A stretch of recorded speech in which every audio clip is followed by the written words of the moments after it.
Olá pessoal, tudo bem? O canal Inteligente está no ar e no vídeo de hoje eu vou ensinar pra vocês em 5 passos como é que eu aprendi, estudei e aprendi redação sozinha. Muitos segredos serão revelados nesse vídeo, inclusive a minha idade. Mas antes, deixa eu convidar vocês para o nosso canal no Telegram, grupo exclusivo do canal Inteligente, com sacadas, conteúdos e disponibilização de material, que isso acontece por lá. Vamos lá, vejam só. Eu prestei vestibular a primeira vez em 2005. Eu entrei na faculdade com 16 anos. E naquela época a gente não tinha esse boom de internet, youtubers, edutubers, conteúdo compartilhado, fórmulas prontas, não tinha nada disso. E eu tive que me virar. Estudante de escola pública, extremamente humilde, o dinheiro da Lan House eu juntava durante o mês inteiro para ter 1 a 2 horas de Lan House disponível no mês, porque a internet era muito cara naquela época. Eu não tinha livros, revistas então nunca nem vi. Então imagina uma situação de uma adolescente, estudante de escola pública, sem livro, sem acesso facilitado à internet em 2005. Só no terceiro ano ficou sabendo que tinha redação no Enem e no vestibular, porque na época não existia o SISU, então cada faculdade ainda fazia, tô me sentindo velha, cada faculdade fazia seu próprio vestibular, algumas usavam a nota do Enem parcialmente, ou algumas completamente, outras também não utilizavam. Então eu fiz 2 exames, o da Universidade de Pernambuco, que é estadual daqui, e o Enem também. E eu não sabia escrever uma dissertação, porque eu não tinha professora de redação. Olha o tamanho da treta! Não tinha professora de redação, a minha professora era de gramática, tecnicamente ela deveria ter redação, mas ela não explicava, então eu não aprendi estrutura, eu não sabia de nada. Ou seja, numa época em que não tinha checklist de conteúdo, estruturas prontas na internet e 1 milhão de modelos de redação nota 1000,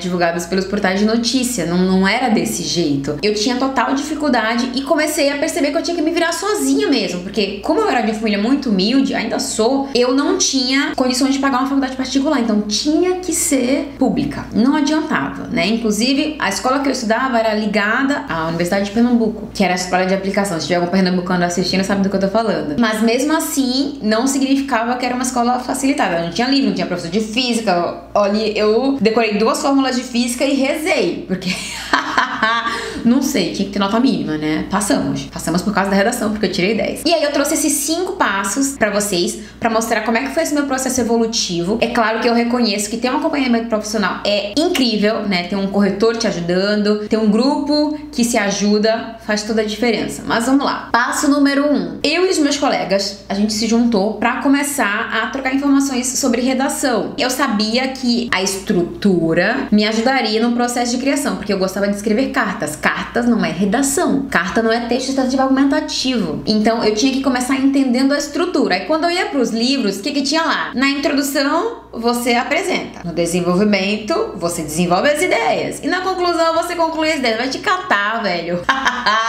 Ou seja, não tinha bosta nenhuma nos livros. Não explicava como a gente explica hoje. Cada oração, a função de cada uma delas, o que é tese, o que é tópico frasal. Gente, eu nunca nem vi. Eu aprendi isso quando eu comecei o curso de letras, Porque eu sou formada em letras. Então a gente começou a tentar entender a estrutura. Já começamos pegando alguns modelos de colegas que faziam cursinho pra gente compartilhar ali entre o grupo e entender o que era a estrutura da introdução, quais informações eu precisava colocar lá, no desenvolvimento a mesma coisa e na conclusão a mesma coisa. Claro que na época a prova do Enem era cheia de maracatu, como é hoje, cheia de enfeite, cheia de lero-lero, cheia de brilhinhos. Mas entender essa estrutura básica que vale para qualquer tipo de exame era fundamental. Então foi assim que a gente começou. Então a dica número 1 é você entender a estrutura. E você pode fazer isso já pegando esses textos nota 1000, para perceber o que a banca considera como um texto excelente, para que você já entenda cada oração, como é que a informação é apresentada, os conectivos, o vocabulário e a estrutura. E aí eu já tenho a dica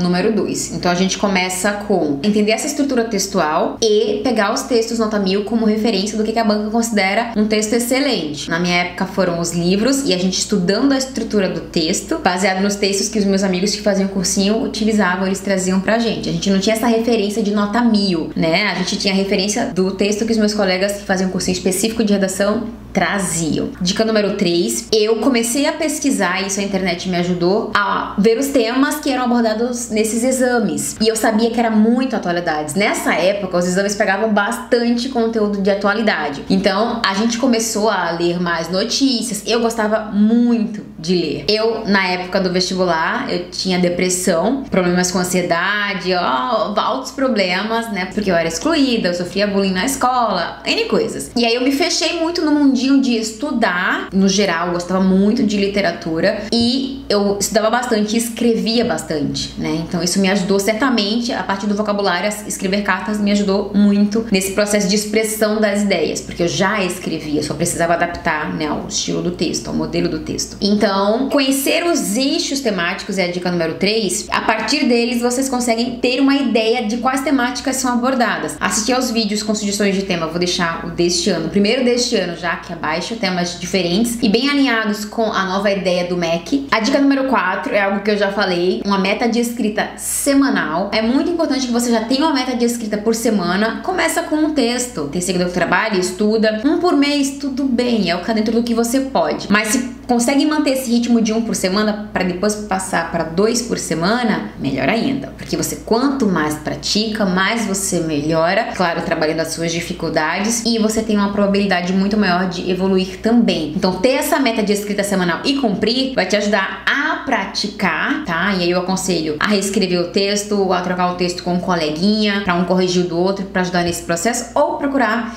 profissional qualificado. E para isso, estão abertas as vagas para o meu curso de redação, o Clube de Redação, Linguagens e Atualidades, que inclui, além de todas as aulas ao vivo, correções de texto, conteúdo de atualidades e N coisas de interpretação de texto, literatura, gramática, tudo que vai te ajudar nesse processo de preparação. Mais informações estarão aqui abaixo. E a última dica, extremamente importante nesse processo, eu espero que você tenha assistido esse vídeo até aqui. Se tá assistindo até aqui, já deixa o like, se não deixou ainda, porque é o seguinte, muitos alunos, quando eles entram no curso, começam a estudar, recomeçam a estudar, eles têm essa dificuldade ainda com o repertório. Muitos é com expressão de ideias, outros é com repertório, outro é estrutura, outro é com conectores, mas essa dica é pra questão de você fortalecer e guardar os seus repertórios. Crie o seu caderno de repertório. Eu gostava muito de ler, eu gostava muito de literatura, eu gostava muito de história. Eu comecei a pontuar tudo o que eu sabia e lembrava, porque significava que eu gostava. Isso é extremamente importante no processo. Como é que você treina a sua mente? Assistiu a um filme, pensa como é que você pode usar na redação. Espirrou?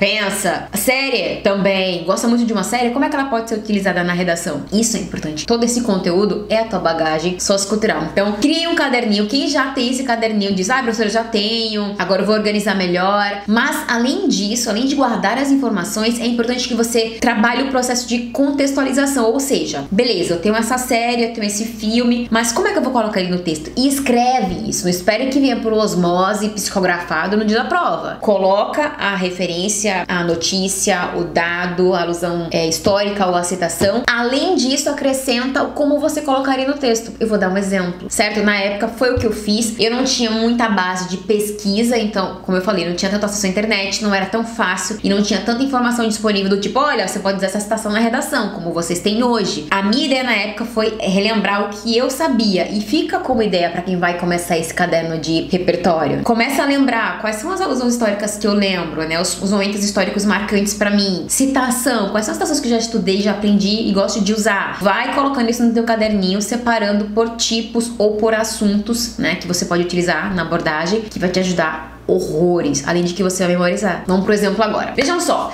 eu peguei a temática do meio ambiente e quis tocar muito na questão do aquecimento global, efeito estufa. E pensando nesse aspecto, claro que a primeira coisa que veio na mente foi a Era do Gelo 2, que fala claramente dessa questão do derretimento das geleiras e tudo mais. Na época que eu fiz vestibular, inclusive, o tema foi a questão do desmatamento. E eu lembro que toda a minha abordagem girou em torno de como o Brasil foi explorado desde a chegada dos portugueses aqui, porque os índios preservavam a natureza. É algo muito equilibrado a relação dos índios com a natureza, é o que eles fazem até hoje. E o homem homem não, né? Os portugueses chegaram aqui junto com toda a reca europeia e começou a explorar. Existiu todo um processo de degradação e exploração do meio ambiente que acontece hoje de outras formas. Poluição, continua o desmatamento, animais entrando em extinção, tudo isso faz parte do processo. Só que aqui especificamente é sobre a questão do aquecimento global. E pensando no aquecimento global, eu disse, cara, não tem como não falar da Era do Gelo. E o que eu quero que você perceba nesse processo? É pensar em animações, que no geral as pessoas gostam muito de filmes de animação, até de super-heróis, e linkar já com a temática, né? Porque quando eu pensei em falar sobre esse tema, eu disse, não tem como eu não abordar a Era do Gelo. Eu te pergunto até, tem algum outro filme, animação ou série que fale sobre aquecimento global? Deixa aqui nos comentários, certo? Aí vamos lá. É importante primeiro a gente colocar referências sobre essa obra, né? Então eu já coloquei que eu, quando penso em aquecimento global, vem em mente camada de ozônio, poluição e veio em mente a Era do Gelo. E aí na hora de colocar isso no teu caderninho, você precisa primeiro apresentar a obra e dizer do que ela fala. Se é um livro, o livro, né? No livro X ou a série Y, no caso aqui é um filme, então o longa de animação, ou você pode dizer o filme de animação, ou a animação A Era do Gelo 2, você pode simplesmente dizer o filme, aborda, então é uma obra, ela tem que abordar alguma temática, então aborda, entre outras temáticas, a mudança climática e mostra como o aquecimento, até então sem explicação, porque durante o filme não tem uma explicação específica, eles não sabem por que, né, esse derretimento começou a acontecer, influencia no derretimento das geleiras. Beleza, apresentei, né, o contexto da obra. Se for um livro, se for uma série, a mesma coisa. Para não repetir, né, o longa de animação eu coloco o filme, mesmo tratando-se de uma ficção que data da Era Glacial, eu quis me situar, mas você pode cortar essa parte da Era Glacial. Só deixa a parte de ficção para você identificar onde rola essa virada de chave. Se é ficção, se é um livro ou se é baseado em fatos reais, se é histórico, né? A gente volta no tempo, então a gente fala sobre o presente, no caso aqui é ficção. Mesmo tratando-se de uma ficção, retrata bem a realidade contemporânea ao mostrar como a falta de conhecimento e discussão acerca do aquecimento global pode trazer consequências graves para o meio ambiente, porque quem assistiu a Era do Gelo 2 sabe que eles começam a comemorar o derretimento das geleiras, porque era muito frio na época, e eles ficam felizes porque elas começam a derreter, o clima fica um pouquinho mais ameno, só que a situação começa a fugir do controle, certo? E é essa justamente a questão que eu trago pra cá, porque falta essa informação para as pessoas, delas entenderem que tipo de atitude delas, né, a sociedade no geral, qual tipo de atitude pela falta de informação acaba estimulando o aquecimento global e o derretimento das geleiras. Então percebam que existe esse meu trato de identificação. Primeiro eu tenho que explicar bem a obra e na sequência eu preciso mostrar qual é a conexão dela com a temática, e para isso eu utilizo palavras-chave. Retrata bem, né, a realidade contemporânea, então isso se reproduz na realidade atual, aí como a falta de conhecimento e discussão, que também estava rolando lá, de um jeito diferente, mas rolava, acerca do aquecimento global, que pode trazer consequências graves para o meio ambiente. Então já fazer isso é um exercício para você ir treinando a expressão das tuas ideias. O que vocês acharam? É uma aula um pouco longa, mas é porque ela é extremamente explicativa. Digam pra mim qual é o primeiro repertório que vai entrar no seu caderninho de repertório. Vou convidar você para seguir a gente lá no Telegram, conteúdo exclusivo, tô sempre fazendo esse tipo de análise por lá também. Se você gostou desse vídeo, dá um like, compartilha geral pros seus amigos. Já tá rolando o nosso cronograma de redação, e esse compartilhamento eu compartilho com vocês, vocês compartilham com todo mundo, é mútuo, porque aí eu produzo mais conteúdo incrível pra vocês. Espero que vocês tenham gostado e até o próximo vídeo.